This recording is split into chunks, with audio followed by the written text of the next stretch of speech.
146 kejadian tak terduga. Nama, bintang yang tertelan penulis, Wochi Si Hong Si. Plus mematikan mengatur ulang. Untuk apa kau ingin nomor teleponnya? Suara Fenina terdengar dari jam tangan komunikasi taktis. Cepat, jangan buang waktu, desak Liao. Suara Fenina mengandung sedikit kemarahan. Yao, sebaiknya kau tidak main-main. Jika kau ingin memastikan posisi Luo Feng, kau harus melakukannya melalui aku. Bahkan jika kau dapat memastikan lokasinya dengan menekan nomor Luo Feng juga akan dapat mengetahui lokasimu. Dan jika kau meneleponnya, itu akan menimbulkan kecurigaannya. Fenina tidak senang, aku akan mencari cara untuk memberimu lokasinya. Liao mengerutkan kening, ia tahu istrinya benar. Baiklah, cepat, desak Liao. Markas besar kota Paris, sebuah ruangan besar.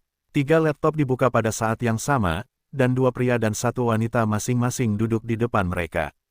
Fenina berdiri di samping sambil memberi perintah, gunakan nomor rumah Luo Feng untuk menelepon Luo Feng. Ya, melalui perangkat lunak mereka, mudah bagi mereka untuk membuat jam tangan komunikasi taktis Luo Feng menampilkan nomor yang mereka inginkan. Nyonya, koordinat dikonfirmasi, kata wanita berkulit hitam itu. Kirim ke Tuan, perintah Fenina.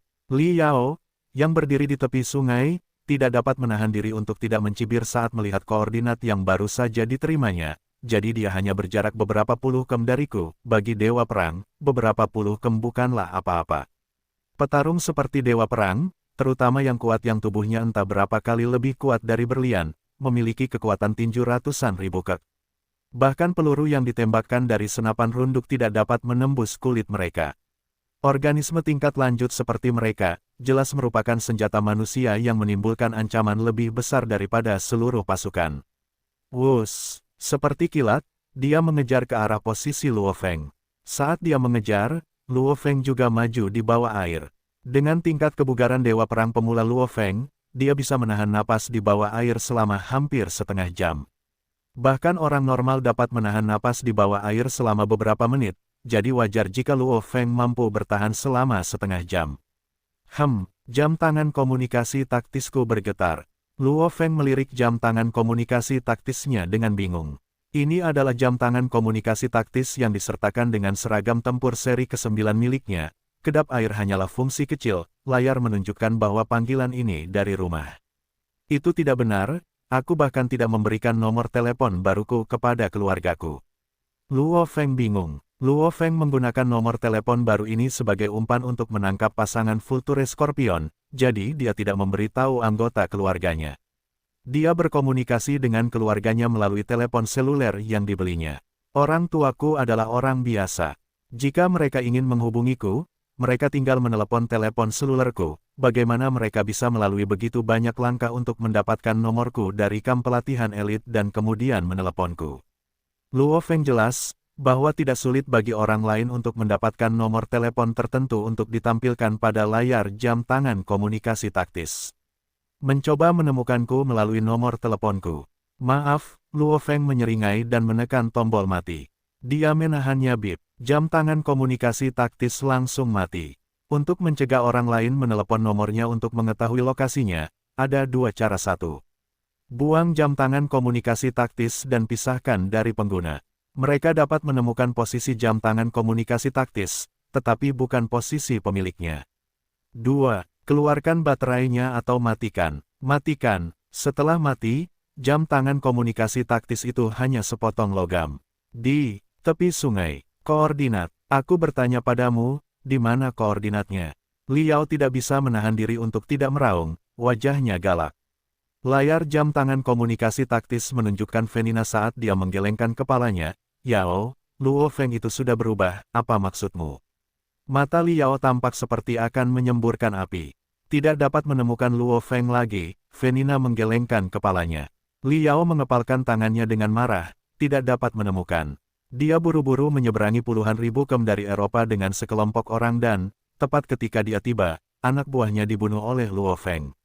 Dan sekarang, Luo Feng mematikan jam tangan komunikasi taktisnya. Sekarang dia tidak dapat menemukan Luo Feng, dia bahkan tidak dapat menemukannya, dan bahkan tidak menyebutkan membunuhnya. Semua sia-sia, semuanya sia-sia. Bajingan, bajingan, Li Yao sangat marah sehingga urat nadi di dahinya pecah. Ketika Li Yao kehilangan jejak Luo Feng, hari sudah malam. Langit gelap, dan sebuah jet tempur segitiga terbang di langit Australia dengan kecepatan yang mengkhawatirkan. Di dalam jet tempur itu ada satu pilot dan dua penumpang. Li Yao itu benar-benar kejam. Dia mengeluarkan meriam laser hanya untuk menghadapi Luo Feng. Dari dua penumpang, seorang pria jangkung dan besar tertawa keras. Di sampingnya ada seorang India kurus dengan rambut sedikit keriting, yang berkata dalam aksen Cinanya, dia benar-benar gila, jadi dia tidak peduli dengan metodenya. Hehe, Puka, kamu bisa berbicara bahasa Cina. Puji si biadab besar itu. Orang India itu tersenyum tipis dan tidak berkata apa-apa. Hehe, meriam laser. Sejujurnya, meskipun aku sudah mencapai level ini, aku belum pernah melihat meriam laser selama bertahun-tahun. Si biadab itu tidak bisa menahan diri untuk tidak mendesah. Kurasa keluarga Paulinus bukanlah pedagang senjata untuk pamer. Melalui kendali mereka atas senjata, mereka bahkan mendapatkan meriam laser. Orang India itu berkata dengan mereka secara pribadi menjual cukup banyak bom nuklir dan meriam laser. Tiba-tiba, kecepatan jet tempur itu melambat dengan cepat. Kita di sini, si besar brutal itu berdiri. Puka, bersiap untuk turun. Oke, si Indian mengangguk sedikit. Di sebuah gunung di pegunungan Kera, James dan para elit dari keluarga Paulinus saat ini sedang beristirahat. Pada saat ini, sebuah jet tempur segitiga hitam muncul di langit. Ketika dia melihat jet tempur ini, wajah James berubah. Itu jet tempur Dojo of Limits, seru James. Dojo of Limits, cukup banyak pejuang elit lainnya yang mengenalinya. Sampai sekarang, jet tempur biasanya berbentuk cakram. Jet tempur berbentuk segitiga biasanya kurang efektif daripada yang berbentuk cakram. Namun, hanya jet tempur segitiga yang diproduksi oleh Dojo of Limits yang memiliki tingkat kekuatan serangan yang sangat tinggi. Mereka adalah jet tempur terbaik di dunia. Pemerintah Amerika, pemerintah Eropa, semuanya ingin Dojo of Limits mempublikasikan teknik pembuatan jet tempur mereka. Sayangnya, Hong mengabaikan mereka. Jadi, jet tempur jenis ini pada dasarnya telah menjadi simbol Dojo of Limits. Bukankah itu James? Palka terbuka dan dua sosok melompat turun dari udara, mendarat di gunung. Puka, Taizong, James tercengang. Semua dewa perang bergabung dengan istana dewa perang, jadi James, seorang dewa perang, mengenali kedua orang terkenal ini. James, siapa mereka? Para petarung elit lainnya panik. Sepertinya kedua orang ini bukan orang biasa. Aliansi dunia melarang orang menggunakan meriam laser terhadap orang lain. Orang besar itu mengamati kerumunan. Kerumunan petarung elit itu merasakan seperti sinar laser mengenai mata mereka dan merasakan sakit yang luar biasa. Sesuai perintah kepala, kami akan mengambil meriam laser ini. Apa? Mata Klein membelalak. Saat dia berteriak, ini milik keluarga Paulinus kita. Omong kosong, mata si biadab besar itu seperti kilat saat dia meraung, tanya James. Klein menoleh ke satu-satunya dewa perang di pihak mereka, James. James juga memarahi, cepat dan ikuti perintah mereka. Apakah kamu tahu siapa kedua orang ini? Mereka adalah dewa perang dari Dojo of Limits. Langsung beritahu Li Yao nama Puka dan Taizong dan Li Yao pasti akan tetap diam. Klein membeku. Cepat, bongkar meriam laser dan taruh di dalam peti, perintah si biadab besar itu. Kita, Klein membeku. Mereka tidak hanya datang untuk mengambil meriam laser mereka, tetapi mereka juga ingin mereka membongkarnya. Jika bukan kamu, lalu siapa? Tegur si biadab berbadan besar itu dengan nada tidak puas.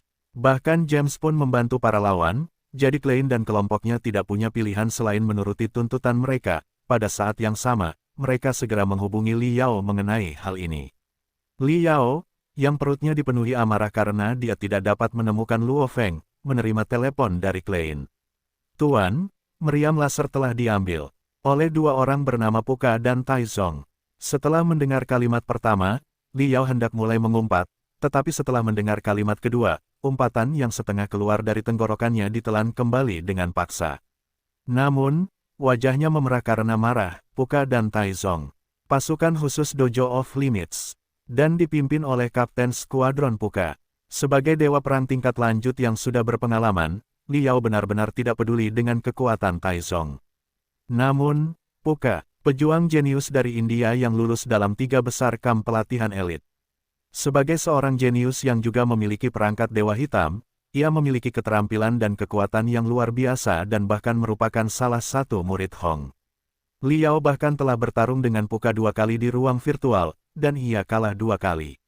Seperti yang diharapkan, Luo Feng, seorang pemuda berusia 19 tahun yang sudah dapat dibandingkan dengan dewa perang tingkat lanjut dengan kekuatan spiritualnya, sangat dihargai oleh Dojo of Limits. Tentu saja, Dojo of Limits mungkin melacak semua yang dilakukan Luo Feng melalui satelit. Liao menyipitkan mata.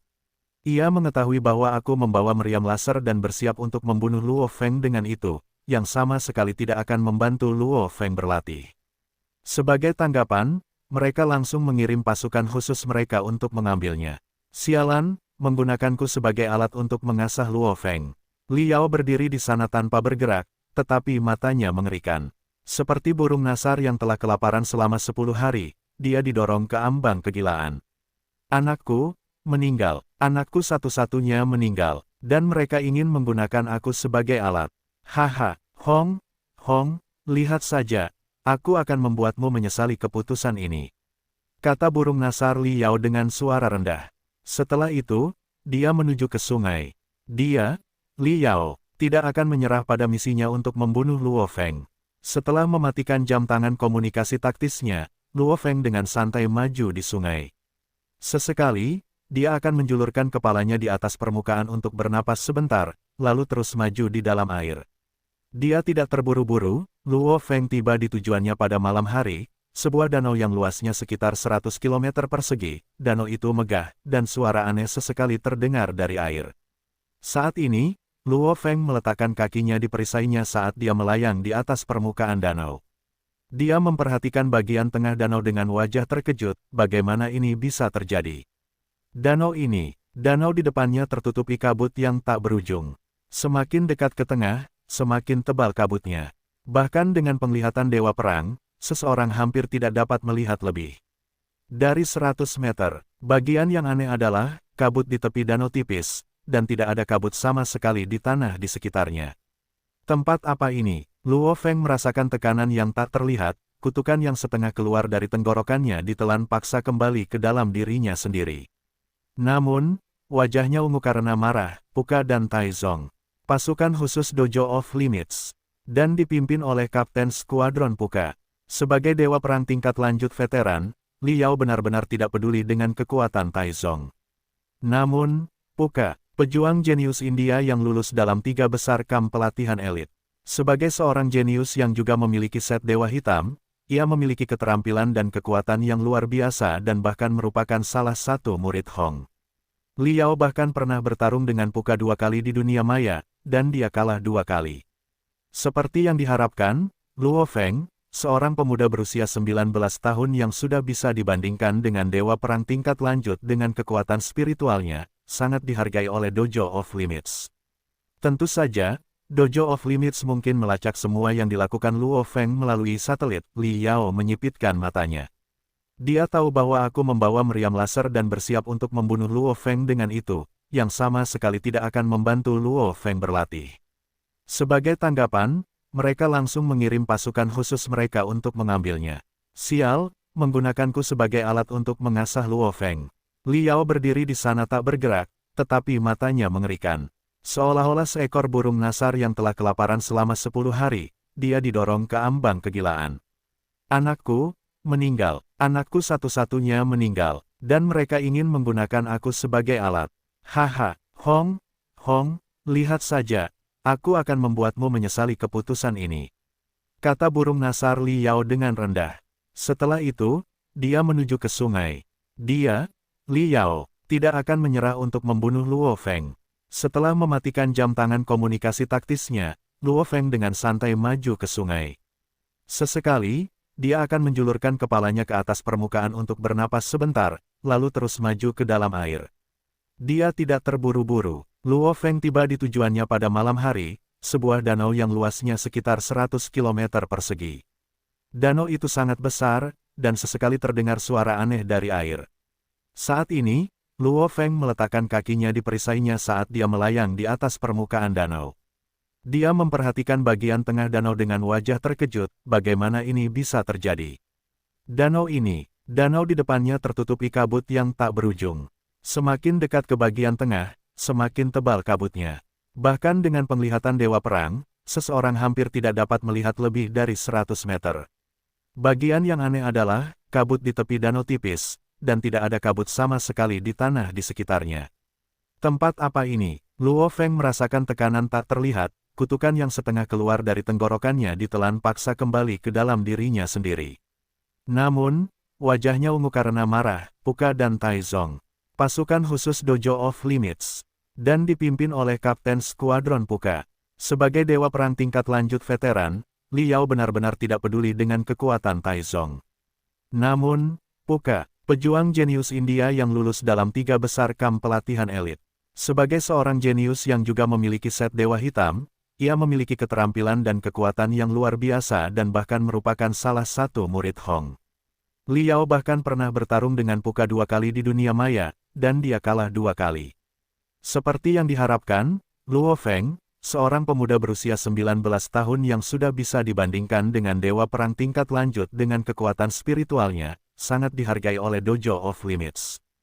Tentu saja, Dojo of Limits mungkin melacak semua yang dilakukan Luo Feng melalui satelit. Li Yao menyipitkan matanya. Dia tahu bahwa aku membawa meriam laser dan bersiap untuk membunuh Luo Feng dengan itu, yang sama sekali tidak akan membantu Luo Feng berlatih. Sebagai tanggapan, mereka langsung mengirim pasukan khusus mereka untuk mengambilnya. Sial, menggunakanku sebagai alat untuk mengasah Luo Feng. Li Yao berdiri di sana tak bergerak, tetapi matanya mengerikan. Seolah-olah seekor burung nasar yang telah kelaparan selama 10 hari, dia didorong ke ambang kegilaan. Anakku, meninggal. Anakku satu-satunya meninggal, dan mereka ingin menggunakan aku sebagai alat. Haha, Hong, lihat saja, aku akan membuatmu menyesali keputusan ini. Kata burung nasar Li Yao dengan rendah. Setelah itu, dia menuju ke sungai. Dia, Li Yao, tidak akan menyerah untuk membunuh Luo Feng. Setelah mematikan jam tangan komunikasi taktisnya, Luo Feng dengan santai maju ke sungai. Sesekali, dia akan menjulurkan kepalanya ke atas permukaan untuk bernapas sebentar, lalu terus maju ke dalam air. Dia tidak terburu-buru. Luo Feng tiba di tujuannya pada malam hari, sebuah danau yang luasnya sekitar 100 km persegi. Danau itu sangat besar, dan sesekali terdengar suara aneh dari air. Saat ini, Luo Feng meletakkan kakinya di perisainya saat dia melayang di atas permukaan danau. Dia memperhatikan bagian tengah danau dengan wajah terkejut, bagaimana ini bisa terjadi. Danau di depannya tertutupi kabut yang tak berujung. Semakin dekat ke bagian tengah, semakin tebal kabutnya. Bahkan dengan penglihatan Dewa Perang, seseorang hampir tidak dapat melihat lebih dari 100 meter. Bagian yang aneh adalah, kabut di tepi danau tipis, dan tidak ada kabut sama sekali di tanah di sekitarnya.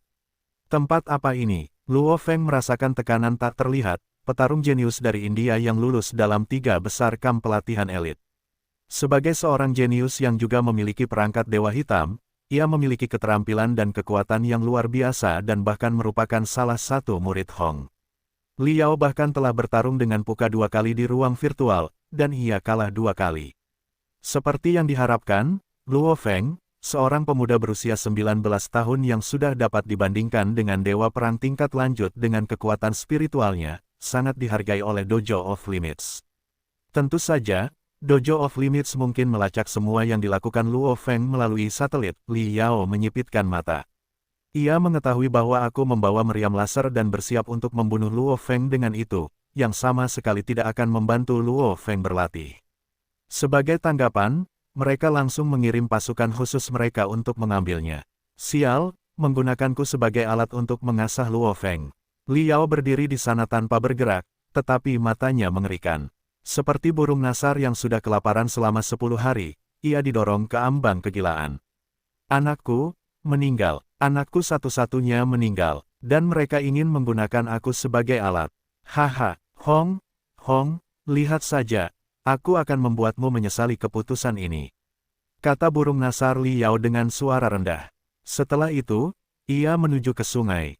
Dia, Li Yao, tidak akan menyerah pada misinya untuk membunuh Luo Feng. Setelah mematikan jam tangan komunikasi taktisnya, Luo Feng dengan santai maju ke sungai. Sesekali, Ia akan menjulurkan kepalanya ke atas permukaan untuk bernapas sebentar, lalu terus maju ke dalam air. Ia tidak terburu-buru, Luo Feng tiba di tujuannya pada malam hari, sebuah danau yang luasnya sekitar 100 km persegi. Danau itu megah, dan sesekali terdengar suara aneh dari air. Saat ini, Luo Feng meletakkan kakinya di perisainya saat ia melayang di atas permukaan danau. Ia memperhatikan bagian tengah danau dengan wajah terkejut. Bagaimana ini bisa terjadi? Danau di depannya tertutup kabut yang tak berujung. Semakin dekat ke tengah, semakin tebal kabutnya.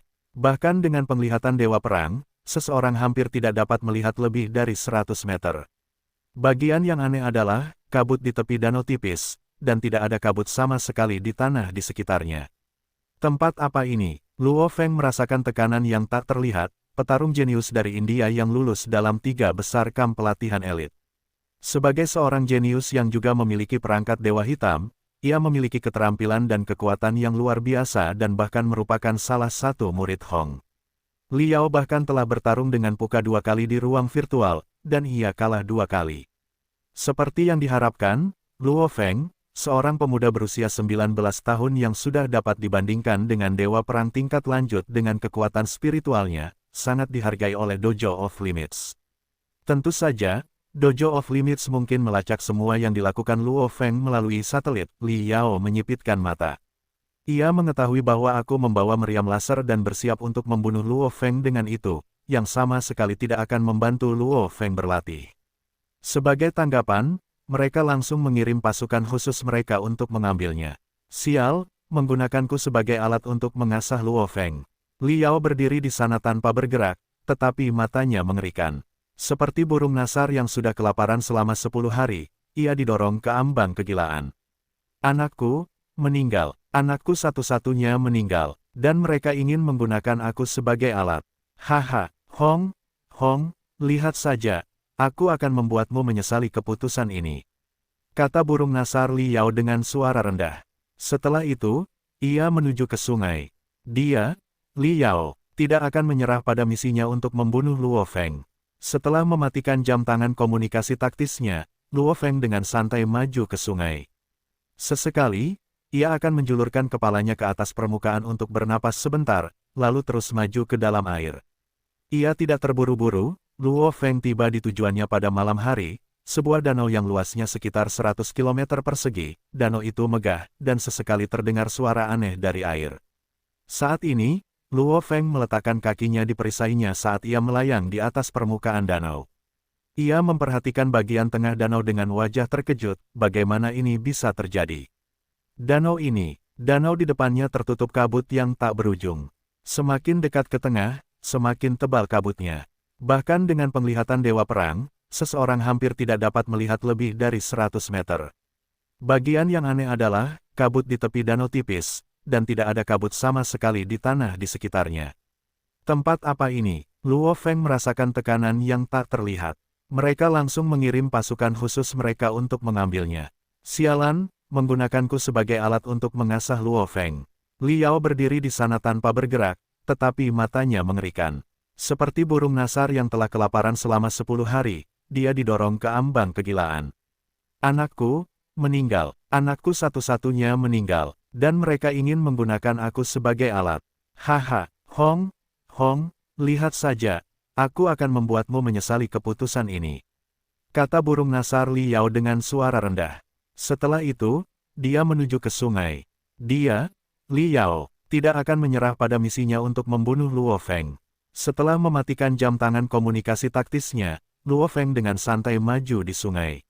Sesekali, dia akan menjulurkan kepalanya di atas permukaan untuk bernapas sebentar, lalu terus maju di dalam air. Dia tidak terburu-buru. Luo Feng tiba di tujuannya pada malam hari, sebuah danau yang luasnya sekitar 100 km persegi. Danau itu megah, dan suara aneh sesekali terdengar. Dari air, saat ini, Luo Feng meletakkan kakinya di perisainya saat dia melayang di atas permukaan danau. Dia memperhatikan bagian tengah danau dengan wajah terkejut, bagaimana ini bisa terjadi. Danau di depannya tertutupi kabut yang tak berujung. Semakin dekat ke tengah, semakin tebal kabutnya. Bahkan dengan penglihatan dewa perang, seseorang hampir tidak dapat melihat lebih dari 100 meter. Bagian yang aneh adalah, kabut di tepi danau tipis, dan tidak ada kabut sama sekali di tanah di sekitarnya. Tempat apa ini? Luo Feng merasakan tekanan yang tak terlihat. Mereka langsung mengirim pasukan khusus mereka untuk mengambilnya. Sialan, menggunakanku sebagai alat untuk mengasah Luo Feng. Liao berdiri di sana tanpa bergerak, tetapi matanya mengerikan. Seperti burung nasar yang telah kelaparan selama 10 hari, dia didorong ke ambang kegilaan. Anakku, meninggal. Anakku satu-satunya meninggal, dan mereka ingin menggunakan aku sebagai alat. Haha, Hong, lihat saja, aku akan membuatmu menyesali keputusan ini. Kata burung nasar Liao dengan suara rendah. Setelah itu, dia menuju ke sungai.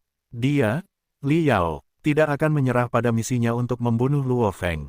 Setelah mematikan jam tangan komunikasi taktisnya, Luo Feng dengan santai maju di sungai. Sesekali, dia akan menjulurkan kepalanya di atas permukaan untuk bernapas sebentar, lalu terus maju di dalam air. Dia tidak terburu-buru, Luo Feng tiba di tujuannya pada malam hari, sebuah danau yang luasnya sekitar 100 km persegi, danau itu megah, dan suara aneh sesekali terdengar dari air. Saat ini, Luo Feng meletakkan kakinya di perisainya saat dia melayang di atas permukaan danau. Dia memperhatikan bagian tengah danau dengan wajah terkejut, bagaimana ini bisa terjadi. Danau di depannya tertutupi kabut yang tak berujung. Semakin dekat ke tengah, semakin tebal kabutnya. Bahkan dengan penglihatan Dewa Perang, seseorang hampir tidak dapat melihat lebih dari 100 meter. Bagian yang aneh adalah, kabut di tepi danau tipis, dan tidak ada kabut sama sekali di tanah di sekitarnya. Tempat apa ini? Luo Feng merasakan tekanan yang tak terlihat, kabut di tepi danau tipis, dan tidak ada kabut sama sekali di tanah di sekitarnya. Tempat apa ini? Luo Feng merasakan tekanan yang tak terlihat, kabut di tepi danau tipis, dan tidak ada kabut sama sekali di tanah di sekitarnya. Tempat apa ini? Luo Feng merasakan tekanan yang tak terlihat, danau ini sudah cukup aneh, dan malam membuatnya semakin misterius. Luo Feng tanpa sadar merasakan tekanan. Sekarang sudah malam dan kabut menghalangi penglihatanku. Aku akan memeriksanya dengan benar besok pagi. Luo Feng tenang. Dia lebih suka menunggu sampai siang daripada masuk tanpa melihat sekarang. Malam ini, Luo Feng berkeliling danau. Karena danau itu seluas 100 km persegi, dibutuhkan banyak waktu untuk mengelilinginya. Namun, dengan kecepatan Luo Feng, bahkan tidak diperlukan waktu 1 jam untuk berjalan kaki menempuh sebagian besar jarak sambil mengamati danau pada saat yang sama. Saat dia berjalan, Luo Feng tidak menemukan sesuatu yang istimewa. Setelah itu, Luo Feng duduk bersila dan memejamkan mata. Malam berlalu dengan cepat. Fajar hari kedua, matahari terbit. Luo Feng duduk di rumput sambil melihat ke arah danau. Danau di depannya masih tertutup lapisan kabut, yang semakin tebal ke arah tengah. Dan, di tanah di sekitar danau, tidak ada kabut sama sekali. Seperti dugaanku, kabut itu ada di sana baik siang maupun malam. Jarak pandang di siang hari jauh lebih baik daripada di malam hari. Bahkan dengan penglihatan tingkat Dewa Perang Luo Feng nyaris tidak bisa melihat lebih dari 100 meter tadi malam. Akan sangat menakjubkan bagi orang biasa untuk melihat lebih dari 5 meter. Sekarang setelah matahari terbit, Luo Feng bisa melihat lebih dari sekitar 200 meter. Sejujurnya, bagi petarung tingkat Dewa Perang, jarak 200 meter hanya perlu lambaian sederhana dari tubuh mereka untuk menutupinya. Aku akan masuk dan melihat, Luo Feng melompat ke perisai heksagonal yang mengambang di sampingnya. Dengan kakinya di perisai, dia dengan cepat terbang jauh ke tengah danau. Kabut memancar, tanaman air melimpah di danau yang luas ini. Kadang-kadang, suara-suara aneh bisa terdengar, dan permukaan air akan beriak sebagai akibatnya.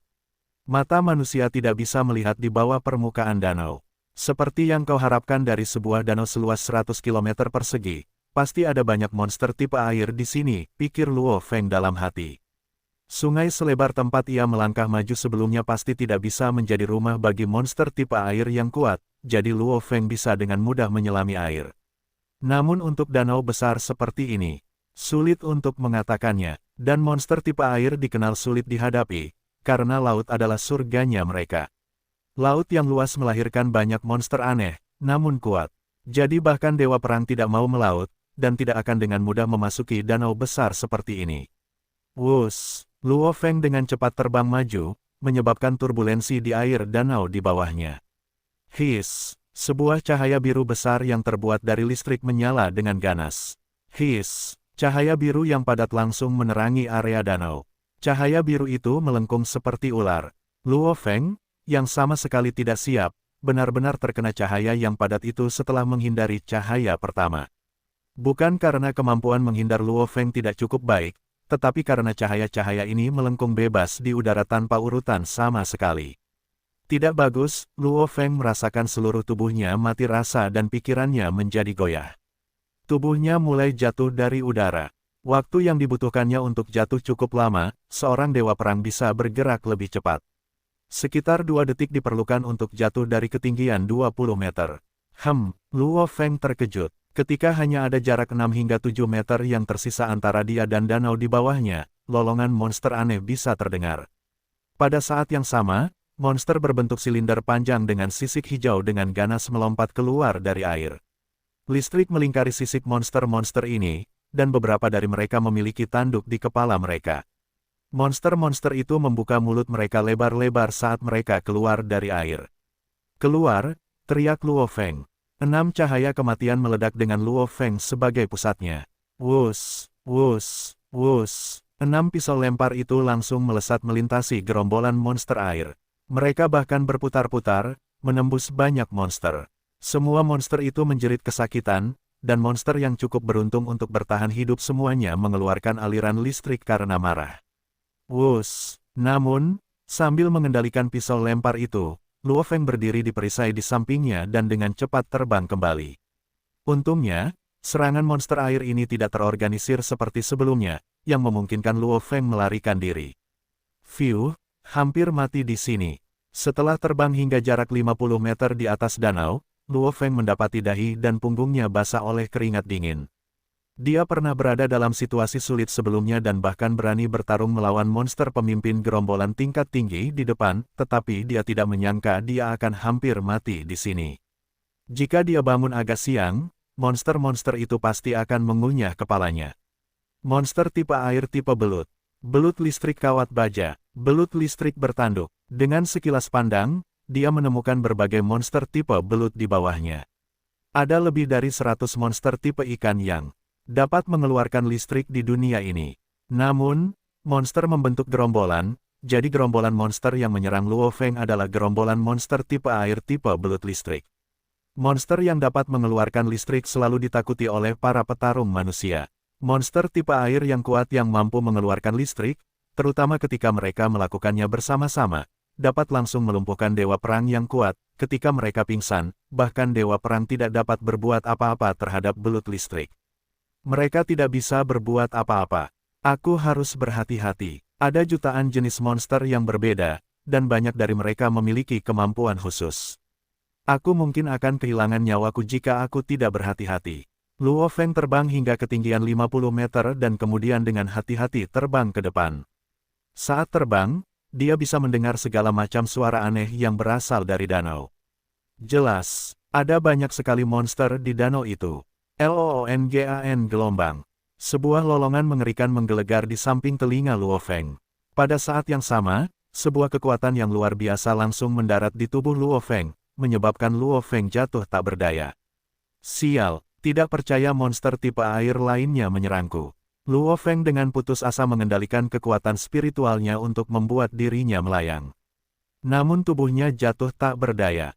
Gelombang-gelombang. Sebuah pusaran air yang luar biasa terbentuk di danau di bawahnya. Pusat pusaran air itu adalah sebuah lubang hitam. Di bawah kabut putih, lubang hitam itu kabur, dan lubang hitam itu dengan gila-gilaan menelan semua yang ada di atasnya. Kekuatan hisapnya yang kuat mencegah Luo Feng terbang menjauh sebentar. Perlu diingat bahwa kekuatan spiritual Luo Feng hampir berada pada level dewa perang tingkat lanjut. Pria besar, Luo Feng menundukkan kepalanya dan tertawa. Wus, wus. 2 pisau lempar kelas SS melesat ke bawah dengan cepat, langsung menuju lubang hitam besar itu. Ya, teriakan menusuk telinga yang terdengar seperti suara bayi langsung bergema di langit.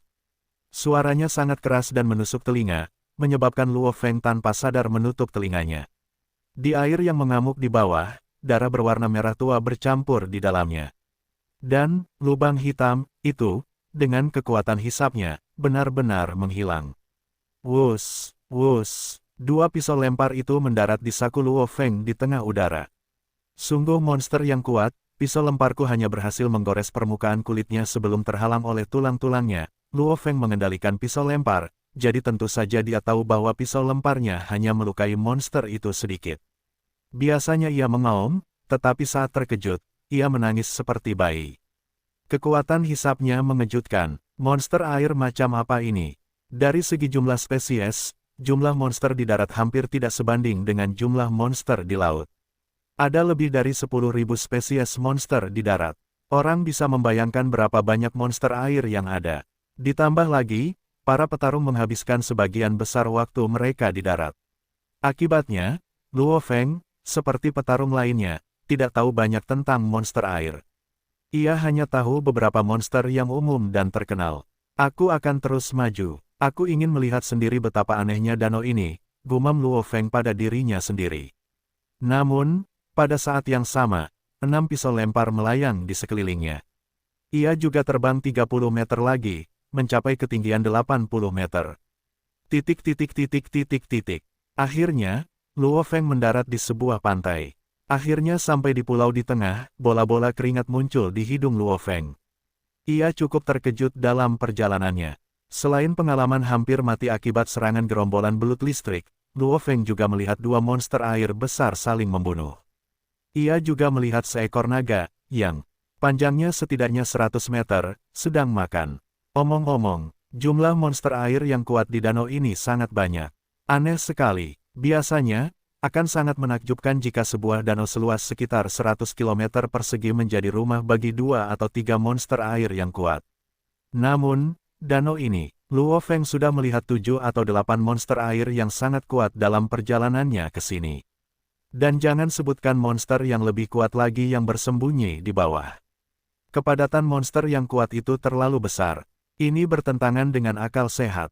Pasti ada penyebab di balik semua ini. Luo Feng berjalan di pantai dan melihat hutan lebat di depannya. Pulau di tengah danau itu seperti hutan primitif. Ada banyak pohon besar berdiri dan tanaman berlimpah di mana-mana. Luo Feng tidak bisa menahan diri untuk tidak mulai naik, dan dia terbang semakin tinggi. Dia melihat pulau di bawahnya. Pulau misterius ini tertutup kabut seperti biasa. Dan danau yang mengelilingi pulau itu, berisi sejumlah besar monster tipe air yang kuat. Tidak benar, tidak benar. Wajah Luo Feng berubah. Pulau ini, mengapa pulau ini begitu sunyi? Ya, sunyi. Setelah datang ke benua Australia untuk waktu yang lama, Luo Feng belum pernah menemukan tempat yang sepi seperti ini. Bahkan jika itu di alam liar, seharusnya ada banyak monster. Tapi pulau yang tertutup kabut ini, bahkan tidak memiliki satu monster pun. Tidak ada monster terbang, tidak ada monster tipe darat. Pulau yang tertutup kabut ini luar biasa sunyi. Akan tetapi, danau yang mengelilingi pulau itu memiliki banyak sekali monster air yang kuat dan mengerikan. Pulau ini aneh. Tidak benar, Luo Feng tidak pernah merasa begitu takut sebelumnya. Dia tidak tahu mengapa, tempat yang terlalu sunyi dan sunyi ini membuat Luo Feng takut. Wus, Luo Feng mendarat di pantai. Dia tidak berani masuk lebih dalam ke pulau itu. Danau ini aneh dan pulaunya juga aneh. Luo Feng tiba-tiba tersenyum. Dia mengulurkan tangan kanannya dan menekan tombol pada jam tangan komunikasi taktis di pergelangan tangannya. Ditekan, bunyi bip. Jam tangan komunikasi taktis menyala. Jam tangan komunikasi taktisku menyala sekarang. Liao, saatnya kau datang, gumam Luo Feng pada dirinya sendiri. Meskipun Liao kuat, dia tidak punya pilihan selain berenang melewati danau karena dia tidak bisa terbang. Tetapi monster tipe air di danau ini begitu kuat, bahkan Liao akan mengalami banyak kesulitan melewati danau tanpa mati. Markas besar kota Paris, di sebuah ruangan besar. Salah satu dari 3 orang yang duduk di depan laptop, seorang pemuda tampan berkulit putih, tiba-tiba berseru, "Nyonya, sudah tersambung. Kami menelepon telepon target." "Apa, Venina?" Yang awalnya mengerutkan kening, berkata karena terkejut. "Kami selesai menelepon, koordinat target telah dikonfirmasi," lanjut pemuda tampan berkulit putih itu. "Transfer segera," perintah Venina. Ya, pemuda berkulit putih itu dengan bersemangat mentransfer koordinat ke Liao. yang berada di tanah tandus benua Australia, monster-monster dapat terlihat saling membunuh di mana-mana di gurun yang luas ini. Tujuan mereka adalah membunuh lawan dan memakan mereka untuk mengisi perut mereka sendiri. Namun, dibandingkan dengan tubuh monster, seorang pejuang manusia yang kecil dan kurus bepergian sendirian di hutan belantara. Pejuang ini bahkan tidak menghindari monster manapun. Dia menyerang langsung ke depan. Dia memperlakukan monster-monster itu seperti semut. Cukup banyak monster yang mencoba menyerang pejuang manusia ini, tetapi itu hanya mengakibatkan aroma darah di tubuh pejuang ini semakin kuat. Dengan aroma yang begitu mengejutkan yang jelas-jelas bercampur dengan darah monster yang kuat, para monster langsung menghindari manusia ini. Ketika mereka melihatnya, Luo Feng, gumam Liao pada dirinya sendiri seperti seekor binatang buas. Bersembunyi saja, teruslah bersembunyi. Kau bisa bersembunyi, tetapi kau tidak bisa bersembunyi selamanya. Liao tidak akan pernah mengira bahwa memburu pemuda berusia 19 tahun ini akan sangat merepotkan. Namun, dia tidak akan pernah menyerah untuk membalaskan dendam putranya. Jika dia tidak membunuh Luo Feng, dia mungkin bahkan tidak akan bisa tidur di malam hari. Liao merasakan jam tangan komunikasi taktis di pergelangan tangannya bergetar. Ia melihat dengan saksama dan terkejut, koordinat Luo Feng. Pada saat yang sama, ia menerima panggilan. "Halo," kata Liao. "Yao, ini aku, kau menerima koordinat Luo Feng kan?" Suara Venina terdengar dari jam tangan komunikasi taktis. "Kau menerima koordinat ini, kau yakin?" tanya Liao buru-buru. "Yao, kami baru saja menerima koordinat ini. Tidak tahu apa yang terjadi dengan Luo Feng itu, kami tiba-tiba dapat memanggil jam tangan komunikasi taktisnya. Ini berarti bahwa ia mungkin menyalakannya sendiri. Aku takut ini adalah salah satu tipu daya Luo Feng dan ia sengaja memancingmu," kata Venina. "Tip, jebakan." Liao tidak dapat menahan tawanya. Tawanya bergema di seluruh gurun, dan tidak ada satu monster pun yang berani mendekati manusia yang menakutkan ini. "Aku punya set dewa hitam dari reruntuhan arkeologi, jadi tidak ada dewa perang yang bisa membunuhku. Kecuali itu monster tingkat kaisar, eksistensi yang melampaui tingkat dewa perang, atau meriam laser, tapi Luo Feng, aku benar-benar tidak bisa memikirkan sesuatu yang kuat yang dia sembunyikan di balik lengan bajunya," Liao yakin. "Baiklah, terlepas dari apakah koordinat ini nyata atau palsu, aku akan pergi melihatnya," kata Liao. Baiklah, Venina tidak menentang keputusan itu. Dia juga seorang dewa perang tingkat lanjut dan jelas mengerti betapa kuatnya suaminya. Hanya ada 3 hal yang bisa mengancam Liao. 1. Meriam laser. Bagaimana Luo Feng bisa mendapatkan meriam laser dan mengoperasikannya? 2. Keberadaan yang melampaui level dewa perang. Namun, jika Luo Feng bisa mendapatkan seseorang seperti itu, mengapa ia perlu menggunakan trik seperti ini? 3. Monster tingkat kaisar. Seharusnya ada banyak monster tingkat pemimpin gerombolan yang mengelilingi monster tingkat kaisar. Begitu dia tahu ada yang salah, Liao akan mundur. Mengapa dia mau mengacau dengan monster tingkat kaisar? Masih 120 km dari sini, Liao melihat peta. "Luo Feng, kuharap kau di sana." Wuss, ledakan sonik yang mengerikan muncul. Liao berubah menjadi aliran cahaya hitam saat dia bergegas ke barat daya. Dalam sekejap mata, dia menghilang di cakrawala. Dengan kecepatan Mach 2, dia memang makhluk yang mengerikan. Cahaya yang mengalir perlahan terlihat saat berhenti di samping danau yang tertutup kabut. Itu memang burung nasar dewa perang berwajah dingin dan berbaju besi hitam, Liao. Luo Feng ini benar-benar bisa bersembunyi, memilih danau yang tertutup kabut. Dengan begitu banyak kabut, meriam laser tidak berguna, Liao tidak bisa menahan senyum mengejek usaha Luo Feng. Bagi Liao, meriam laser sudah diambil oleh Dojo of Limits. Jika dia bahkan tidak memiliki meriam laser, bukankah akan sia-sia bagi Luo Feng untuk bersembunyi di pulau yang tertutup kabut? Wuss, Liao melompat puluhan meter ke udara dan melintasi jarak lebih dari 100 meter, seolah-olah dia diluncurkan seperti bola meriam. Cici gelombang-gelombang, kaki Liao dengan cepat terentang dan membentuk sesuatu seperti rakit karet. Rakit karet yang dibentuk oleh perangkat Dewa Hitam, ini menggunakan kekuatan dari lompatan Liao untuk bergerak cepat maju di danau. Saat dia duduk di rakit karet, Liao memegang bilah di masing-masing tangan dan menggunakannya untuk mendayung. Dengan kekuatan Liao yang mencengangkan, sejumlah besar tenaga pendorong dihasilkan dengan setiap dayung. LOONG gelombang-gelombang, DUAK gelombang-gelombang, disik gelombang-gelombang, segala macam dan jenis suara monster aneh terdengar dari dasar danau, tetapi wajah Liao dingin saat dia mengabaikan semua suara di bawah.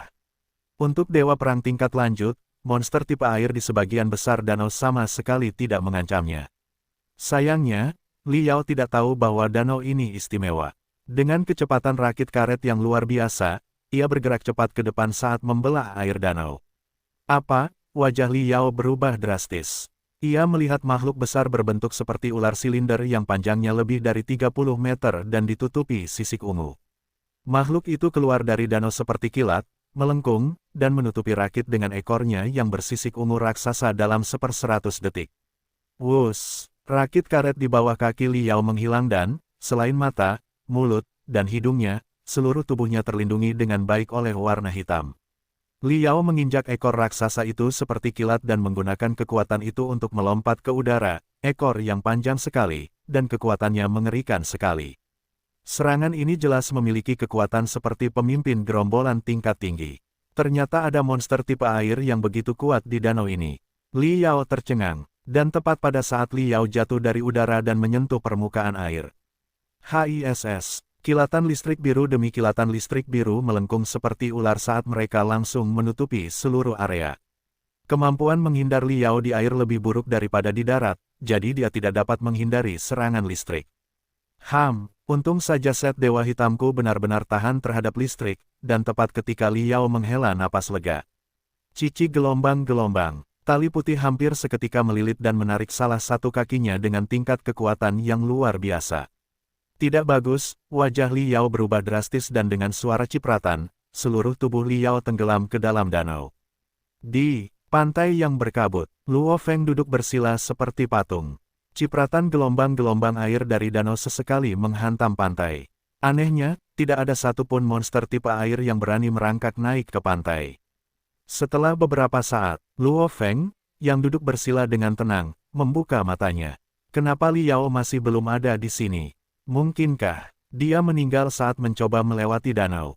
Luo Feng tersenyum, jika dia benar-benar meninggal di danau, maka itu bukan hal yang aneh. Meskipun akan sulit untuk membunuhnya karena set Dewa Hitamnya, begitu dia terjebak di bawah danau oleh monster tipe air, dia tidak akan memiliki oksigen untuk bernapas. Karena dia akan banyak berjuang, dia akan menghabiskan semua udaranya dengan sangat cepat dan mati lemas. Luo Feng berbalik dan melihat ke pulau itu.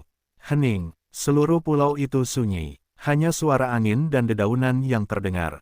Bahkan di antara dewa perang tingkat lanjut, aku hampir tak terkalahkan. Kecuali monster tingkat kaisar muncul, kecil kemungkinan aku akan terbunuh dalam kebanyakan situasi. Ya, aku akan melihat ke dalam. Luo Feng tidak dapat menahan rasa ingin tahunya.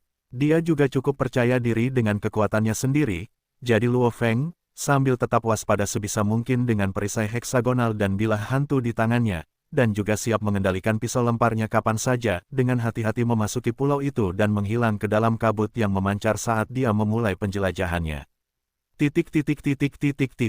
Setelah sekian lama, di pantai di seberang pulau, mati saja. Raungan kemarahan terdengar dan air di danau di tepi pantai meledak dengan ganas, darah beterbangan di mana-mana. Sebuah bayangan hitam terbang ke udara dan kemudian mendarat di pantai. Akhirnya aku sampai di sana, bayangan hitam itu langsung melunak di pantai. Baru setelah beberapa saat dia bisa menguasai dirinya. Mengerikan, danau yang mengerikan. Wajah Liao penuh dengan ketakutan dan keterkejutan saat dia melihat danau besar di depannya. Ketika dia, Liao, masih muda, dia berkeliling dunia, menjelajah ke danau yang bahkan lebih besar dari yang ada di depannya. Dia bahkan bertarung dengan monster di laut sebelumnya. Namun, Liao tidak pernah begitu babak belur, tidak pernah begitu dekat dengan kematian sebelumnya. Saat dia dengan gila melarikan diri ke dalam air tadi, dia melihat lebih dari 10 monster tipe air tingkat pemimpin gerombolan tingkat tinggi. Dan bahkan ada lebih banyak monster tingkat pemimpin gerombolan dari level lain. Dengan kata lain, sebagian besar monster tipe air di danau itu sangat kuat. Ada banyak sekali monster air tingkat komandan, tetapi hampir tidak ada monster tingkat prajurit. Danau ini, danau apa ini? Kenapa aku tidak pernah mendengar bahwa danau yang mengerikan seperti itu ada di bumi ini? Wajah Li Yao tidak terlihat baik. Aku telah bertemu dengan lebih dari 10 monster tingkat pemimpin gerombolan tingkat tinggi di danau seluas 100 km persegi. Mungkin ada hampir 100 monster tingkat pemimpin gerombolan tingkat tinggi di seluruh danau ini. Bahkan kota tanda pagar 003 China, sarang monster, tidak jauh lebih buruk dari ini. Dalam hal bahaya, danau ini lebih buruk daripada bekas Shanghai, kota tanda pagar 003. Karena monster tipe air di sini lebih padat dan bertarung di air menurunkan kemampuan pejuang manusia. Asteris batuk Li Yao batuk 2 suap darah segar. Air benar-benar sangat memengaruhi kekuatanku. Jika aku berada di daratan, bahkan jika aku tidak dapat menghadapi 10 pemimpin gerombolan tingkat tinggi, setidaknya aku dapat melarikan diri. Tapi ini, mengerikan, Li Yao tidak dapat menahan diri untuk tidak memuntahkan seteguk darah segar lagi. Dia duduk bersila di pantai saat dia mulai beristirahat. Dia tahu betapa parahnya lukanya kali ini. Lengan kanannya dan 2 tulang rusuknya patah. Organ-organnya terluka parah. Meskipun Set Dewa Hitam memiliki kemampuan bertahan yang kuat, itu tidak efektif terhadap benturan. Di dalam air, Li Yao terjebak dan hampir mati tercekik. Meskipun dia keluar dengan mempertaruhkan nyawanya, tulang rusuknya masih patah dan organ-organnya rusak. Sekarang aku harus sembuh. Jika aku bertarung lagi, aku hanya akan semakin merusak tubuhku. Li Yao tidak memiliki kesombongan lagi. Dia benar-benar takut karena danau ini. Untungnya dia memiliki set Dewa Hitam, atau bahkan 10 nyawa tidak akan cukup. Venina, Li Yao menghubungi istrinya, konfirmasikan koordinat Luo Feng saat ini. Saat dia mengatakan itu, Li Yao terengah-engah. Tulang rusuknya terasa sangat sakit. Li Yao melihat koordinat pada peta di jam tangan komunikasi taktisnya yang dikirim oleh istrinya. Dia sudah memasuki pulau. Li Yao tidak marah, tetapi senang. Jika koordinatnya tidak berubah sama sekali, Li Yao akan menduga bahwa Luo Feng baru saja meninggalkan jam tangan komunikasi taktisnya di sana. Dan sekarang, targetnya bergerak. Yang berarti Luo Feng mungkin memakainya. Aku akan beristirahat dulu. Dengan kecepatan generasi tubuhku, aku seharusnya bisa pulih dalam 2 hari. Aku akan membutuhkan waktu sekitar setengah hari untuk menstabilkan diri. Li Yao tidak mau repot-repot untuk terus mengejar Luo Feng. Dia pertama-tama duduk bersila di pantai sambil beristirahat. Kabut memancar di pulau itu. Aneh sekali, Luo Feng, yang sudah lengkap, perlahan dan hati-hati bergerak maju di hutan di pulau itu. Dia melihat tanaman di sekitarnya dan menjadi semakin bingung. Aku sudah maju 2 hingga 3 km ke dalam pulau dan aku masih belum melihat tanda-tanda kehadiran monster apapun. Sepertinya benar-benar tidak ada monster di pulau ini. Satu-satunya hal yang aneh adalah, seharusnya sekarang sedang musim dingin di benua Australia, tetapi suhu di pulau ini tinggi. Pohon-pohon dan bunga-bunga tampak bermekaran seperti musim semi atau musim panas. Luo Feng bingung, rahasia apa yang dimiliki pulau ini? Pohon-pohon melimpah, bunga-bunga berwarna-warni, tanaman merambat ada di mana-mana, hutan tampak penuh dengan kehidupan. Tetapi tidak ada satupun hewan. Luo Feng dengan hati-hati maju selangkah demi selangkah. Sekitar 100 meter dari Luo Feng ada bunga merah muda. Bunga ini sebenarnya bahkan lebih besar dari wastafel, jauh lebih besar dari bunga-bunga di dekatnya. Bunga itu juga jauh lebih cerah. Saat itu, Luo Feng perlahan maju ke arah bunga itu selangkah demi selangkah. Saat dia semakin dekat, dia akhirnya tiba. Bunga yang sangat cerah. Sangat jarang melihat bunga yang begitu cerah di musim seperti ini di benua Australia. Luo Feng mengamati sebentar lalu menoleh sambil terus berjalan. Dan tepat saat Luo Feng melangkah 2 langkah bunga merah muda cerah yang lebih besar dari wastafel itu terbuka lebar dengan ganas. Dengan diameternya yang sekarang mencapai 3 hingga 4 meter, bunga raksasa ini melesat ke arah Luo Feng seperti kilat. Seperti penutup yang jatuh dari langit, bunga itu langsung menutupi Luo Feng saat mencoba menelannya bulat-bulat. Setelah memasuki pulau berkabut ini, Luo Feng tidak pernah lengah dan selalu sangat waspada. Cahaya dingin melintas di mata Luo Feng. Wus, wus, wus. 3 cahaya hitam langsung melesat ke arah bunga raksasa dari Luo Feng. Masing-masing pisau lempar ini memiliki kekuatan yang luar biasa dan daya tusuk yang mencengangkan. Seperti 3 sinar kematian, mereka langsung menembus bunga merah muda raksasa yang menuju ke arah Luo Feng, tiga lampu hitam itu berputar beberapa kali dan bunga itu langsung teriris menjadi beberapa bagian. Salah satu pisau lempar itu langsung memotong akar bunga besar berwarna merah darah itu. Seolah memotong logam, ia memotong akarnya. Tanaman pemakan manusia. Luo Feng melihat potongan-potongan bunga dan akar yang tersisa di tanah. Gugu gelombang-gelombang darah merah terus mengalir keluar dari dalam akar, sangat aneh. Mutasi tanaman pemakan manusia sangat langka. Dan sebagian besar tanaman pemakan manusia di bumi ada di Amazon, Amerika Selatan. Luo Feng mengerutkan kening bingung, bagaimana mungkin tanaman pemakan manusia muncul di pulau ini. Periode Grand Nirvana adalah periode mutasi pada hewan. Manusia adalah sejenis hewan. Ketika sejumlah besar monster lahir, pejuang manusia yang kuat juga lahir. Namun, tanaman tetap tidak terpengaruh. Pohon tetaplah pohon, bunga tetaplah bunga, satu-satunya tanaman yang bermutasi adalah tanaman pemakan manusia.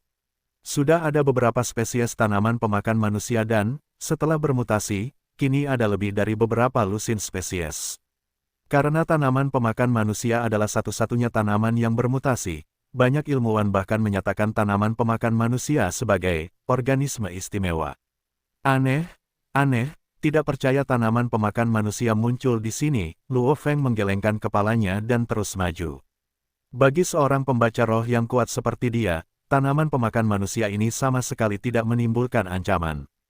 Setelah mengalami serangan tanaman pemakan manusia, Luo Feng menjadi lebih berhati-hati dan maju dengan sangat lambat.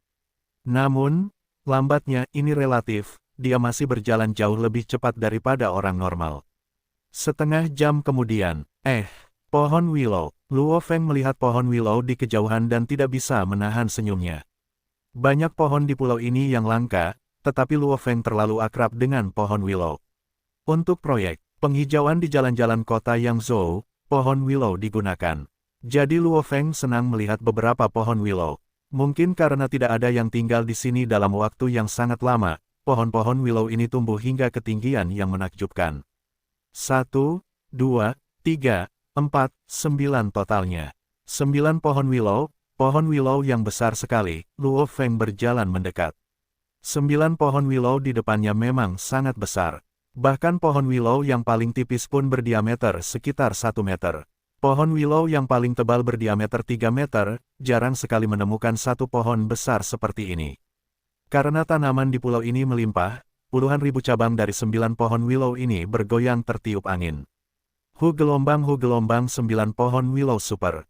Setiap pohon willow ini memiliki jutaan cabang yang menari tertiup angin. Pulau ini sungguh menakjubkan, bisa menumbuhkan pohon willow yang besar sekali, dan tanaman lain di sini juga penuh kehidupan, bukan hanya pohon willow.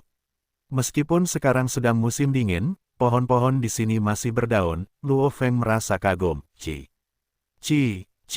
Tepat ketika Luo Feng berpikir sendiri di samping 9 pohon willow besar, dalam sekejap, semua cabang di pohon willow menari dengan gila dan dengan cepat melilit Luo Feng seperti kabel yang kejam. Mereka sangat cepat, jauh lebih cepat daripada kecepatan suara. Karena jaraknya yang pendek, bahkan Luo Feng tidak dapat menghindari cabang-cabang yang menutupi langit. Apa benda ini? Wajah Luo Feng berubah. Bahkan pohon willow terkecil mencapai ketinggian 30 hingga 40 meter, yang sebanding dengan bangunan 10 lantai. Sedangkan untuk pohon willow terbesar yang memiliki diameter 3 meter, tingginya mencapai hampir 100 meter, dengan pohon willow yang begitu tinggi, cabang-cabang yang mereka miliki juga mencapai jumlah yang luar biasa. Setiap cabang mereka panjangnya lebih dari 100 meter, dan menyebar dan menutupi seluruh langit. Terobos, Luo Feng dengan ganas menyerbu ke depan. Pada saat yang sama, 6 pisau lempar melingkari tubuhnya seperti roda yang menyala, mereka berputar saat mereka dengan gila-gilaan mengiris cabang-cabang di area tersebut. Pisau lempar Luo Feng dapat membunuh banyak dewa perang tingkat lanjut, jadi, dengan kekuatan serangan mereka, cabang-cabang itu terpotong dengan cepat. Namun, memotong cabang-cabang itu terasa seperti memotong baja. Dengan pemahaman Luo Feng tentang kekuatan spiritualnya dan pisau lemparnya, dia mengamati bahwa masing-masing cabang ini mungkin dapat menahan serangan dari bilah panglima perang tingkat lanjut. Pada level seperti itu, bahkan rudal pelacak akan kesulitan menghancurkan cabang-cabang ini. Tentu saja, cabang-cabang itu tidak dapat melakukan apapun terhadap pisau lempar Luo Feng. Di bawah serangan Luo Feng dan rotasi kecepatan tinggi pisau lemparnya, sejumlah besar cabang terpotong menjadi dua. Tepat ketika Luo Feng tampaknya akan menyerang, boom. Raja Pohon Willow super terbesar di tengah dengan diameter 3 meter tiba-tiba menembakkan beberapa cabang emas muda. Ada banyak sekali, hampir 10.000 cabang. Masing-masing cabang ini panjangnya beberapa ratus meter dan hampir seketika menutupi Luo Feng. Mereka langsung menyerang pisau lempar Luo Feng. Cici, pisau lempar yang berputar itu nyaris tidak memotong satupun cabang pohon emas muda. Tidak bagus, wajah Luo Feng berubah drastis. Mundur, dia dengan cepat mundur ke belakang dan menghindari cabang-cabang pohon willow emas muda. Sangat sulit bagiku untuk memotong satu cabang pohon emas muda saja. Jika aku dikelilingi oleh jutaan cabang pohon emas muda, aku akan mendapat masalah. Meskipun dia masih bisa memotong cabang-cabang itu, dia tidak bisa mengambil risiko. Karena, kegagalan berarti kematian. Ketika berhadapan dengan cabang-cabang pohon emas muda yang menari-nari yang mendekatinya, Luo Feng dengan ganas mengebor tanah pada saat yang sama saat dia mundur. Tiga pisau lempar berputar saat mereka langsung menembus tanah dan Luo Feng langsung terjun ke dalam lubang. Kekuatan spiritualnya bekerja pada kakinya dan membuatnya seperti bor saat dia dengan cepat menembus tanah. Cici, sejumlah besar cabang emas muda dengan cepat memasuki tanah. Namun, cabang emas itu hanya beberapa ratus meter panjangnya, jadi mereka tidak bisa masuk terlalu dalam. Dan fungsi utama cabang-cabang ini adalah untuk mengikat dan mencekik target mereka sampai mati. Ujung cabang-cabang ini bercabang, jadi kemampuan menggali mereka tidak dapat dibandingkan dengan pisau lempar Luo Feng. Cabang-cabang emas muda menari sedikit dan kemudian kembali ke Raja Pohon Willow Super. Adapun cabang-cabang willow lainnya, mereka menari di angin seperti biasa. Jauh di bawah tanah, lapisan berbatu. Luo Feng meniup lubang kecil di sini. Luo Feng kotor dan berbaring di batu di belakangnya. Tetes, tetes, air yang tersisa di lapisan itu terus menetes ke bawah. Aku benar-benar dibuat babak belur, Luo Feng menertawakan dirinya sendiri. Sekarang aku tahu mengapa tidak ada monster terbang atau monster darat di pulau berkabut ini sekarang. Luo Feng mengingat kembali kejadian yang sebelumnya terjadi dan masih merasa takjub, luar biasa, luar biasa. Bahkan pohon willow pun bisa menyerang. Jika berita ini menyebar, seluruh dunia akan terkejut. Tumbuhan di bumi tidak pernah bermutasi, kecuali tumbuhan pemakan manusia. Namun, Luo Feng tidak terkejut ketika menemukan tanaman pemakan manusia di pulau berkabut ini, tetapi dia benar-benar tercengang ketika diserang oleh pohon willow. Terutama Raja Pohon Willow itu, dewa perang tingkat lanjut biasa bahkan bukan lawannya. Jika pohon willow dapat menyerang, maka sebagian besar tanaman di pulau ini mungkin juga dapat menyerang. Jika ada monster yang datang, mereka akan dibunuh oleh tanaman ini, pikir Luo Feng dalam hati. Setelah periode Grand Nirvana, tidak ada yang tinggal di benua Australia. Ini adalah surga bagi monster. Monster mungkin tahu bahwa pulau berkabut ini istimewa, jadi tidak ada satu pun yang berani masuk. Hanya sesekali petarung datang ke sini untuk berlatih. Tetapi jumlah petarung yang datang ke benua Australia terlalu sedikit. Benua Australia yang sangat besar itu luasnya jutaan km persegi dan petarung hanya memiliki beberapa lusin tahun untuk menjelajahi tempat ini, jadi banyak tempat yang belum dijelajahi oleh petarung. Pulau berkabut ini adalah salah satu contohnya. Di masa lalu, tidak ada yang tahu tentang rahasianya. Namun sekarang, hal itu ditemukan oleh Luo Feng. Liao tidak memiliki berbagai kemampuan pembaca roh. Ia tidak bisa terbang dan kecepatan menggalinya terlalu lambat. Pertama-tama, jangan sebutkan apakah ia bisa bertahan hidup di pulau berkabut ini atau tidak. Jika ia mendapat masalah, aku akan memberikan pukulan terakhir. Luo Feng tidak mempermasalahkan bahwa metodenya kejam. Saat ia berada di bawah tanah, ia cukup bebas. Tiba-tiba, ia mengeluarkan ponselnya dari tas punggungnya. Ponsel mahal juga punya kelebihan. Bahkan saat aku di bawah tanah, sinyalnya masih bagus. Luo Feng tersenyum saat menelepon. Halo, kakak, suara bersemangat kakak Luo Hua terdengar, bagaimana kabarmu di benua Australia? Sebelumnya, Luo Feng menggunakan ponselnya untuk memberitahu keluarganya bahwa dia akan berada di benua Australia dan karena itu tidak akan bisa sering menelepon mereka. Bagaimana kabarku? Luo Feng melihat bebatuan di sekitarnya dan air yang terus menetes sambil tersenyum, bagus. Tempatku sekarang cukup aman, hehe, bahkan ada air. Di dalam gua bawah tanah yang gelap dan gelap, Luo Feng tersenyum sambil mengobrol dengan saudaranya. Baguslah asalkan kamu aman. Oh ya, bro, tentang benua Australia. Aku baru-baru ini menelitinya dan membaca di internet bahwa benua Australia adalah salah satu dari 3 wilayah berbahaya di bumi. Ada banyak sekali monster kuat di sana, dan aku bahkan menonton beberapa video tentang benua Australia. Semua monster yang muncul di video itu tampak begitu kuat. Saat mendengarkan saudaranya, Luo Feng tertawa sambil berkata, "Jangan khawatir, bagi saudaramu, membunuh monster-monster itu seperti memotong sayuran." Ketika dia berburu di hutan belantara, orang tua dan saudaranya sangat mengkhawatirkannya. Dan sekarang, dia bahkan datang ke benua Australia.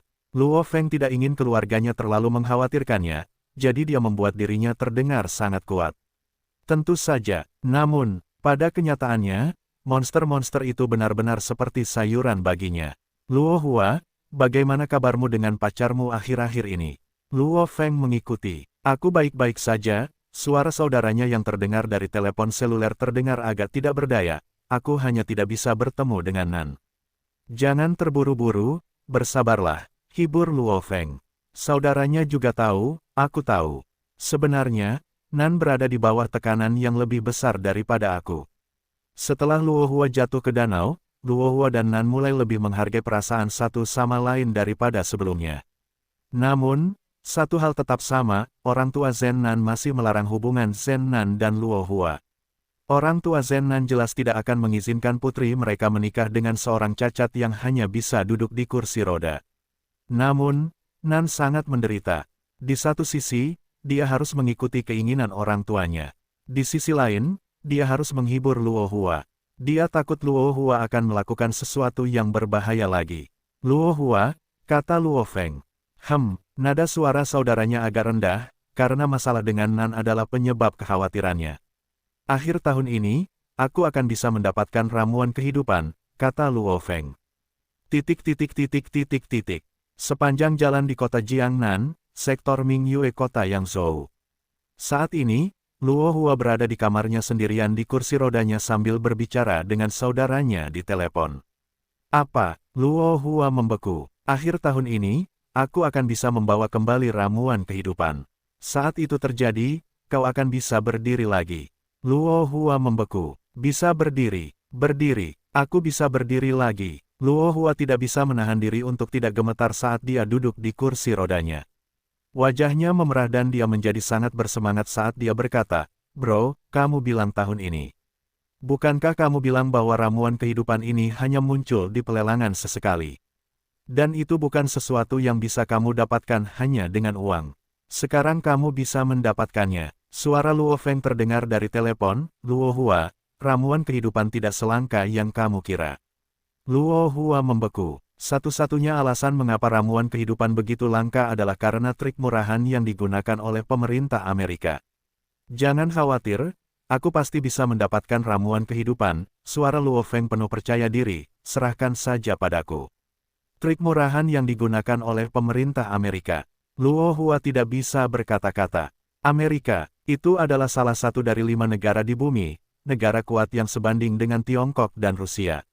Namun, pemerintah yang kuat ini dibicarakan dengan begitu enteng dari mulut saudaranya tampaknya penuh percaya diri. Kau juga bisa memberitahu Nan, suara Luo Feng berlanjut, katakan saja padanya, bahwa kau akan segera bisa memiliki 2 kaki, dan kau akan bisa berjalan seperti orang normal. Kak, bukankah kau bilang aku harus merahasiakannya? Luo Hua terkejut. Luo Feng berkata sebelumnya, bahwa jika biaya besar ramuan kehidupan itu terungkap, nyawa Luo Feng bisa dalam bahaya. Tidak perlu merahasiakannya sekarang, kata Luo Feng. Saat ini, Li Yao sudah membawa orang ke benua Australia untuk membunuhnya, jadi mengapa ramuan kehidupan itu perlu dirahasiakan? Dan begitu saudaranya memberitahu Zen Nan berita ini, maka Zen Nan tidak akan merasa tertekan lagi. Dan Luo Feng juga khawatir tentang Zen Nan akan berubah pikiran. Mungkin saudaranya yang jatuh ke danau akan sangat menyentuh Zen Nan sehingga dia akan menyerahkan segalanya untuk tetap berada di samping saudaranya Luo Hua. Namun perasaan ini tidak akan bertahan lama. Setelah beberapa saat, Zen Nan mungkin akan berubah pikiran karena tekanan terus-menerus dari orang tuanya.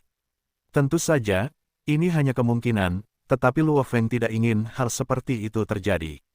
Dengan pemahamannya terhadap saudaranya, Luo Hua, saudaranya mungkin tidak akan mampu menghadapi goncangan seperti ini lagi. Jadi, sebaiknya beritahu Zhen Nan bahwa saudaranya dapat bangkit lagi. Dengan cara ini, Zhen Nan tidak akan mudah goyah.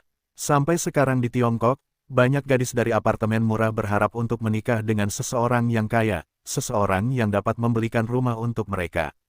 Jadi cara terbaik bagi seorang pria untuk mempertahankan gadisnya adalah dengan menghasilkan cukup uang. Dengan cara ini, pacar mereka tidak akan terpengaruh oleh uang, karena pacar mereka sudah punya uang. Mengenai hal ini, memberitahu Zhen Nan tentang masa depan cerah Luo Hua akan menghentikannya dari keraguan. Luo Hua, katakan pada Nan bahwa kau akan bisa memegang tangannya dan berjalan ke orang tuanya bersama-sama, dorong Luo Feng. Telepon pun ditutup. Luo Hua duduk di depan laptopnya beberapa saat. Setelah itu, ia memulai obrolan video dengan Nan. Nan. Luo Hua duduk di depan laptopnya. Sebuah jendela di layar laptopnya muncul, yang berisi gambar Nan. Karena saat itu bulan Agustus dan sedang liburan musim panas, Nan biasanya tinggal di rumah. Tentu saja, ia punya banyak waktu untuk mengobrol dengan Luo Hua. Apa yang membuatmu begitu bersemangat? Senyum Zhen Nan sangat manis. Nan, kakakku berkata, bahwa pada akhir tahun ini, aku akan bisa memiliki kakiku sendiri untuk berdiri, kata Luo Hua dengan bersemangat. Apa? Zhen Nan membeku. Aku berkata, aku akan bisa berdiri pada akhir tahun ini, berdiri seperti orang biasa. Aku bisa berjalan seperti orang biasa, aku bisa membawamu ke taman, aku bisa membawamu berbelanja, makan di restoran, kata Luo Hua dengan bersemangat. Matanya tak kuasa menahan air mata. Benarkah? Zhen Nan tak percaya ini. Ya, sahut Luo Hua, kakakku bahkan berbicara langsung dengan petarung terkuat di dunia, Hong. Selalu ada harta karun istimewa di bumi ini. Awalnya, Zhen Nan tak percaya ini, karena teknologi masa kini belum cukup maju untuk menumbuhkan dua kaki lagi. Namun, dia tahu, bahwa kakak pacarnya adalah sosok misterius. Sekarang dia mendengar bahwa kakak pacarnya bahkan bertemu dengan petarung terkuat di dunia, Hong. Mungkin dia memang punya cara khusus. Jika sudah waktunya, aku akan memegang tanganmu dan berjalan ke orang tuamu, kata Luo Hua. Ya, Zhen Nan mengangguk, air matanya hampir keluar. Siapa yang tahu, tentang seberapa besar tekanan yang harus dia hadapi akhir-akhir ini. Ketika Luo Hua jatuh ke danau, hubungannya dengan Luo Hua menyebar ke seluruh area. Orang-orang selalu menudingnya dari belakang. Meskipun hatinya kuat, tetap saja sulit menghadapi semua orang yang membicarakannya di belakangnya. Akhirnya, dia akan bisa menegakkan punggungnya. Luo Hua duduk diam di depan laptopnya, obrolan videonya dengan pacarnya telah lama berakhir. Nasibku telah berubah seperti ini, telinga Luo Hua masih bisa mendengar klakson mobil di luar. Ini adalah kota markas yang ramai, padat, berkembang, dan aman. Dan saudaranya berada di benua Australia yang jauh namun berbahaya, salah satu dari 3 wilayah berbahaya. Dua saudara di lokasi yang berbeda, seolah-olah mereka berada di dunia yang berbeda. Dan sekarang, saudaranya berdiri di puncak dunia, dia langsung mengatakan, pemerintah Amerika, dan setiap kali dia berbicara tentang uang, miliaran digunakan sebagai lawannya. Bro, terima kasih, kata Luo Hua dalam hati. Salah satu dari 3 wilayah berbahaya di bumi H benua Australia. Tempat yang sangat misterius di benua Australia H pulau berkabut. Di sebuah gua di lapisan berbatu di bawah pulau berkabut. Gua itu gelap gulita dan satu-satunya sumber cahaya adalah cahaya redup yang berasal dari tampilan jam tangan komunikasi taktis Luo Feng. Cahaya hijau redup ini hampir tidak terlihat di gua yang gelap. Dengan cahaya ini, orang hampir tidak dapat melihat gambar kabur seseorang yang duduk bersila. Luo Feng saat ini sedang melatih energi genetiknya, dan setelah entah berapa lama. Di gua yang gelap, Luo Feng membuka matanya. Yup, lenganku jauh lebih baik, Luo Feng melambaikan tangan kirinya, cederanya dari sebelumnya sebagian besar telah pulih. Aku bertanya-tanya apakah Liao itu meninggal di danau atau datang ke pulau berkabut ini. Dia melihat jam tangan komunikasi taktisnya, sudah jam 3 sore.